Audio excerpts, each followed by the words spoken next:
Merci, Monsieur le maire, mes chers collègues, chers représentants de l'Assemblée citoyenne. Dans cette époque où nous déplorons régulièrement le désintérêt de la chose publique, le réflexe abstentionniste de nos citoyens ou la polarisation des débats politiques par des méthodes outrancières ou populistes, voir des citoyens avec une volonté de s'investir ne peut que nous réjouir. Dans une certaine logique, vous avez donc choisi de vous intéresser aux moyens qui sont donnés aux citoyens pour influer sur la vie locale.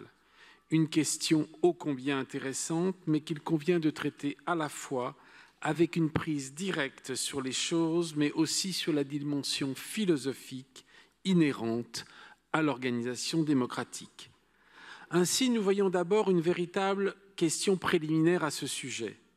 Comment concilier et surtout ne pas opposer démocratie participative et démocratie représentative? L'un ne peut aller sans l'autre. Le rôle des élus ne doit pas être dévalorisé par l'implication des citoyens. L'expression citoyenne doit leur permettre de mieux construire les politiques publiques. C'est donc un duo gagnant-gagnant. Vous nous proposez aujourd'hui une batterie d'idées pour renforcer l'implication des citoyens. Derrière celle-ci, nous retrouvons certains combats que nous avons menés dans cette Assemblée depuis 5 ans et qui, hélas, n'ont jamais été écoutés. Il y a par exemple le rôle et l'action des conseils de quartier. On peut tout à fait entamer un débat sur le fonctionnement pour essayer de l'améliorer.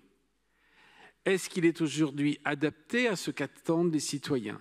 La question se pose. Malgré cela, l'implication de leurs membres, que nous remercions chaleureusement, n'est plus approuvée et ils servent de vigie sur ce qu'il se passe dans de nombreux quartiers de notre ville. Avec cela, nous avons de quoi mieux comprendre notre territoire. En plus d'être trompeur pour les personnes qui s'y investissent, souvent au long terme d'ailleurs, il est dommage de voir certains maires d'arrondissement traiter ces conseils comme des moins que rien. Je pense par exemple au 12e arrondissement où certains conseils de quartier s'en remettent désormais à nous, élus d'opposition, pour faire porter de simples vœux en conseil. Ainsi, plutôt que de créer encore de nouvelles instances citoyennes d'arrondissement, ne devrions-nous pas nous interroger sur le mode de fonctionnement et la façon de traiter les actuels, dans le but aussi de les rendre plus intéressantes pour les citoyens, puisque c'est ce que nous concluons de vos travaux. Pour les votations citoyennes, vos remarques ne font que valider ce que nous répétons ici, sans hélas beaucoup d'oreilles attentives, depuis plus de 3 ans maintenant.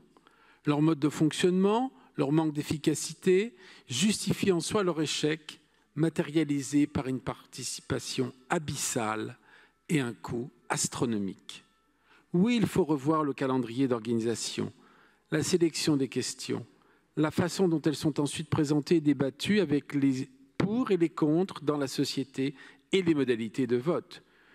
Tout cela pour réellement en faire des moments d'expression démocratique et pas des ersatz infantilisants de type « êtes-vous contre les arbres et les fleurs ?» Enfin, vous évoquez la question de l'indemnisation des membres des instances citoyennes. Cela pose la question de la limite entre engagement citoyen et emploi. Certaines missions citoyennes, je pense aux jurys d'assises, donnent lieu à des indemnisations car elles soustraient les personnes à leur emploi classique le temps de quelques jours. Cependant, lorsque nous parlons de réunions qui se tiennent en soirée ou le week-end, comme les vôtres ou comme l'engagement militant que nous connaissons de tous les côtés de cette Assemblée, le cadre est-il le même? Selon nous, l'engagement citoyen n'a pas vocation ni à se professionnaliser, ni à accentuer les faits, entre guillemets, toujours les mêmes, que vous dénoncez dans votre travail, ni de combler une fonction sociale pécuniaire. Pour toutes ces raisons, nous nous abstiendrons sur cette délibération et nous espérons pouvoir continuer un débat complet sur ces questions qui nous semblent essentielles. Je vous remercie.